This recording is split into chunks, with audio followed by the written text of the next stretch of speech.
I am continuing my reading. What I'm doing in this series is to read through the entire standard works of the Church of Jesus Christ of Latter-day Saints. This consists of the Bible, the Book of Mormon, the Doctrine and Covenants, and the Pearl of Great Price. I am reading in a chronological order of events, not according to publication or volume, so I will be skipping around a bit as I move along. So continuing now with Alma, and we are still in the story of the sons of Mosiah and their missionary efforts among the Lamanites. Our last chapter was Aaron and his brethren teaching the father of King Lamoni, the king over all the land of the Lamanites, and his conversion. And now we're going to finish chapter 22. We pick this up in verse 27.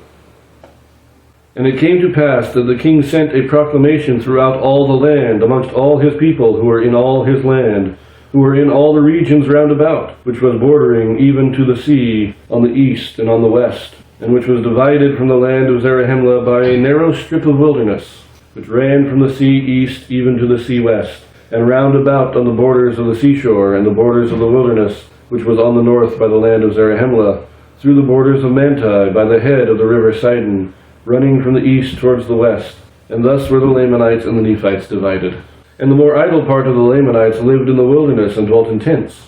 And they were spread through the wilderness on the west in the land of Nephi, yea, and also on the west of the land of Zarahemla in the borders by the seashore, and on the west in the land of Nephi in the place of their father's first inheritance, and thus bordering along by the seashore. And also there were many Lamanites on the east by the seashore, whither the Nephites had driven them, and thus the Nephites were nearly surrounded by the Lamanites. Nevertheless, the Nephites had taken possession of all the northern parts of the land bordering on the wilderness, at the head of the river Sidon, from the east to the west, round about on the wilderness side, on the north, even until they came to the land which they called Bountiful.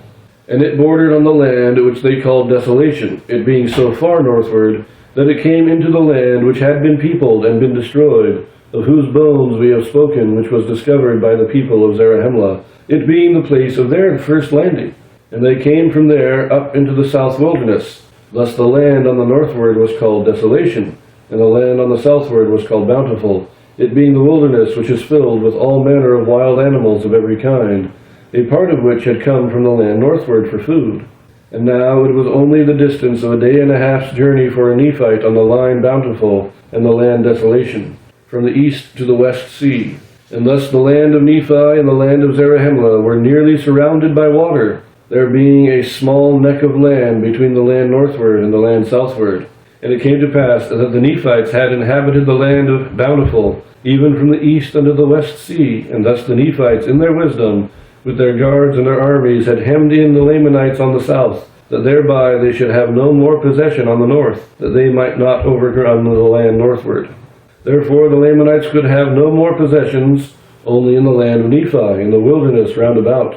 Now this was wisdom in the Nephites, as the Lamanites were an enemy to them. They would not suffer their afflictions on every hand, and also that they might have a country whither they might flee according to their desires. And now I, after having said this, return again to an account of Ammon and Aaron, Omner and Himni and their brethren. This is a very handy geography lesson. Kind of gives us a general layout of the land that is occupied here by the Nephites and Lamanites. We get this kind of horseshoe of wilderness around the land of the Nephites. So we have Zarahemla is in the south, then Bountiful, and then that narrow neck of land separates the land southward from the land northward. And the land northward is the land of Desolation. And around, we have Bountiful is right at the top and borders on the land of Desolation. And then we have Zarahemla, and we have this horseshoe that goes up from the north, and it kind of circles around the land of Zarahemla. We have Lamanites in this wilderness, we have Lamanites in this wilderness, and then we have the land of Nephi below that, south of that. And it goes down south of that. It indicates here that Nephi is on the western sea, I believe. It's on the land of Nephi is on the seashore, on the west. And then you have the wilderness that is west of Zarahemla that is also occupied by the Lamanites. And you have the wilderness east of Zarahemla that is occupied by the Lamanites. And then you have Nephi, probably Shilom is just next to, we know Shilom's next to Nephi and Shemlon. We don't know the exact location of the rest of these places, but that's the general layout.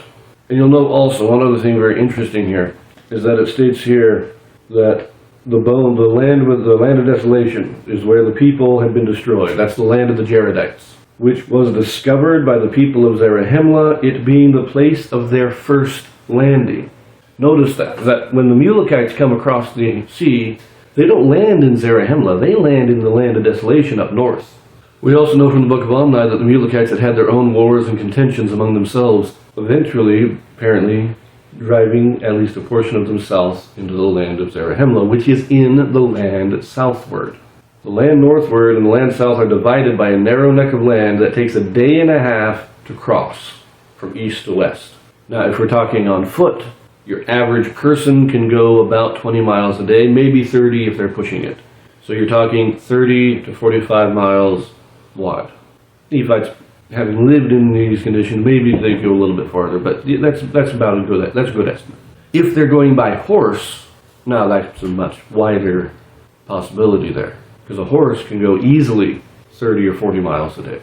And if you get some good endurance horses, like a Mustang, they could possibly get 100 miles a day.